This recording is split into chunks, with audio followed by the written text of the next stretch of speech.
Good evening, ladies and gentlemen. Try and get through this quickly, if I can make this to work. Is it coming up? It's okay. This report is through the month of July.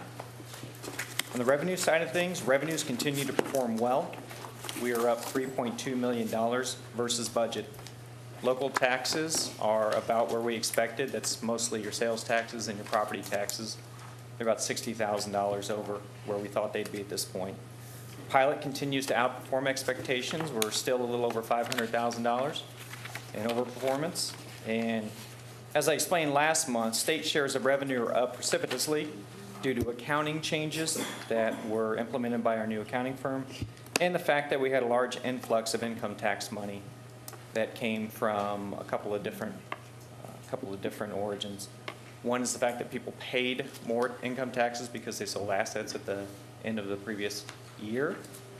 And the other thing is because the state got so much more money, we got an extra payment over and above what we thought we would have to this point. So we're up, I believe that's about $2.3 million of the $3.2 million positive variance.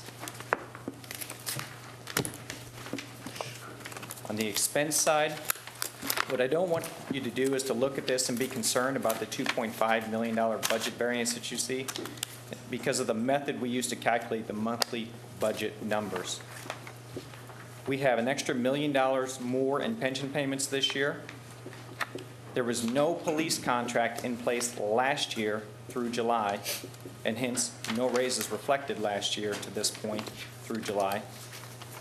Overtime has been much higher this year than originally anticipated. And we passed a fleet supplemental ordinance in April and subsequently spent $400,000 in the fleet building in the month of July. So all of those things collectively skew the numbers. The takeaway here is that in reality, we are under budget. We have spent 40% of the original budget, and we are 41.7% into the fiscal year. And that is despite the fact that overtime is up several $100,000 over where we thought it'd be at this point in time. So in conclusion, revenues again continue to outperform. We're very happy with what we're seeing there. Spending is not really at a level that concerns us. Garage and police overtime are starting to fall back in line as we anticipated. Our primary concerns at this point in time include the pending fire contract. Fire overtime continues to be an issue. And as you learned last week, we have a pending U.S. EPA cleanup that's going to cost somewhere around $1 million, give or take, once we finally get the bill. So at this point, I'll entertain any questions. Thank you. Thank you. Oh, excuse me. So where's that money that we all going to put us to the EPA? Where is that going to put us in terms of the budget? Well, at the end of the day, there's a couple of different places that we could look at paying that. But let's assume that we continue to be under budget, as I expect we will be, and we continue to see an overperformance of revenues, as I expect to also continue. We will have enough money surplus in this fiscal year to go ahead and do a supplemental and to make that payment if it's around $1 million. Remember, in the last couple of years, we've had some pretty significant surpluses. 2 years ago, we paid off about $2 million in debt at the end of the fiscal year.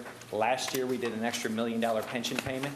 I assume we'll have that type of room this year, and we could utilize that for the EPA cleanup cost.